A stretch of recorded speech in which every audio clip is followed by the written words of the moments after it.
بسم اللہ الرحمن الرحیم۔ افسانہ غازی مرد، تحریر غلام عباس، تجزیہ و خلاصہ مہربان کوہاٹی۔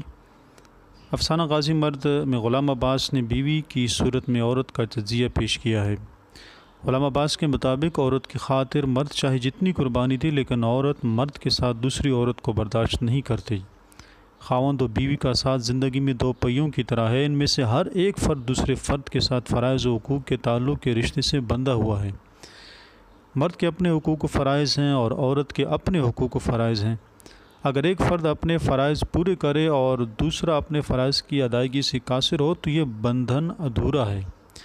ایسی صورت میں انصاف یہی ہے کہ یا تو دونوں اپنی راہیں جدا کر لیں یا پھر مرد کو دوسری شادی کی اجازت دے دی جائے، لیکن عورت کی فطرت ایسی ہے کہ وہ ایسا کرنے کو تیار نہیں ہوتی، اگرچہ وہ خاوند کی خدمت کرنے سے مکمل طور پر قاصر ہو۔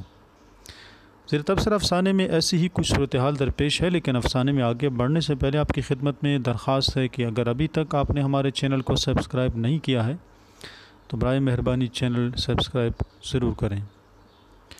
چراغ بی بی گاؤں کے امام مسجد کی نابینا مگر اکلوتی اولاد ہے، اس کی ماں پہلے ہی گزر چکی ہے۔ مولوی صاحب نے جاتے جاتے یہ وصیت کی کہ اس نے تمام عمر گاؤں کی خدمت کی ہے، اس کے صلے میں وہ ان سے صرف ایک درخواست کرتے ہیں کہ اس کی نابینا بیٹی کو کوئی عقد زوجیت میں لے لے۔ گاؤں کے خوبصورت گبرو جوان علیہ نے بغیر چون و چرا مولوی صاحب کی اس وصیت کو پورا کرنے کی حامی بھری اور چراغ بی بی کو دلہن بنا کر گھر لے آیا۔ علیہ کے اس فیصلے سے پورا گاؤں حیران رہ گیا۔ علیہ کی خوبصورت قد و قامت اور حسن کردار پر کئی لوگ فدا تھے۔ مالدار گھرانوں کے افراد اپنی بچیوں کو اس کے عقد میں دینے کو تیار تھے، لیکن علیہ نے چراغ بی بی کو اپنا کر سب کو حیران کر دیا۔ علیہ غریب کسان تھا، مفلس اتنا کہ پہننے کے لیے صرف ایک تہبند تھا جو دن کو پردے کا کام دیتا اور رات کو اوڑھنی کا۔ چراغ بی بی علیہ کے گھر آ کر انتہائی خوش تھی۔ خاوند کی اور تو کوئی خدمت کرنے سے رہی، بس دو کام وہ اپنے خاوند کے لیے بڑے ذوق و شوق سے کرتی۔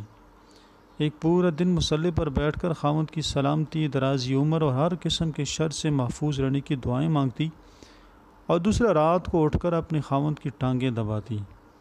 گھر کے باقی کام کاج کرنے کے لیے علیہ نے تھوڑے سے اناج اور چارہ کے بدلے گاؤں کی ایک بیوہ کی لڑکی رحمتیں کو رکھ لیا تھا۔ رحمتیں کام کے ساتھ ساتھ چراغ بی بی کو گاؤں کی معلومات دیتی رہتی۔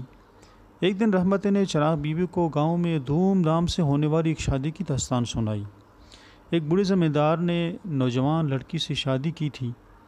دلہن کی خوبصورت سجاوٹ، دلکش لباس اور حسین رنگت نے سب کو دیوانہ بنا دیا۔ رحمتیں نے یہ بھی بتایا کہ دلہن علیہ کے کھیتوں میں بھی سیر کے لیے گئی تھی۔ وہاں اس نے علیہ سے کچھ بات بھی کی، شاید راستہ پوچھ رہی تھی، لیکن تھوڑی دیر وہ علیہ کے ساتھ کھڑی رہی۔ رحمتیں کی یہ بات چراغ بی بی کو بالکل پسند نہیں آئی اور اسے اس بات پر ٹوک دیا۔ وہ یہ ماننے کو تیار نہیں تھی کہ اس کا خاوند پرائی عورت سے بات کر سکتا ہے۔ وہ بیزاری سے اٹھی اور اپنے کمرے میں جا کر مصلے پر بیٹھ گئی۔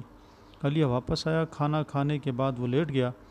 چراغ بی بی حسب معمول اس کے پاس بیٹھ کر پاؤں دبانے لگی، لیکن ابھی 15 منٹ بھی نہیں ہوئے تھے کہ خاوند کی آواز آئی، چراغاں بس کر۔ چراغ بی بی کو ان الفاظ سے خطرے کی بو محسوس ہوئی۔ وہ یہ سوچنے لگی کہ اس کے میاں کو دلہن کی اداؤں نے مسحور کر دیا ہے، ورنہ اس سے پہلے اس نے ایسا کبھی نہیں کیا تھا۔ چراغ بی بی نہ چاہتے ہوئے بھی اٹھ کھڑی ہوئی، رات کو کئی بار اٹھ کر پاؤں دبانے کے لیے آئی، لیکن ہمت نہ ہوئی۔ واپس اپنے کمرے میں گئی اور دیر تک یا غفورو یا رحیمو یا غفورو یا رحیمو کا ورد کرتی رہی۔ آخر میں دعا کے لیے ہاتھ اٹھائے اور یہ دعا مانگنے لگی جو وہ روز مانگا کرتی تھی، لیکن آج کچھ الفاظ اس دعا میں اور بھی زیادہ تھے۔ مجھے عیبوں بھری کو گلے سے لگایا، اس کا اجر اللہ اور اس کا حبیب اس کو دے گا۔ یا پروردگار، میرے سر کے سائیں کو ہمیشہ ہمیشہ قائم رکھ، اسے ہر بلا سے محفوظ رکھ، اپنے حبیب کے صدقے جو اس پر حسن کا وار کرے اس کے حسن کو غارت کر۔ یا پروردگار میری دعا قبول کر، یا پروردگار میری دعا قبول کر۔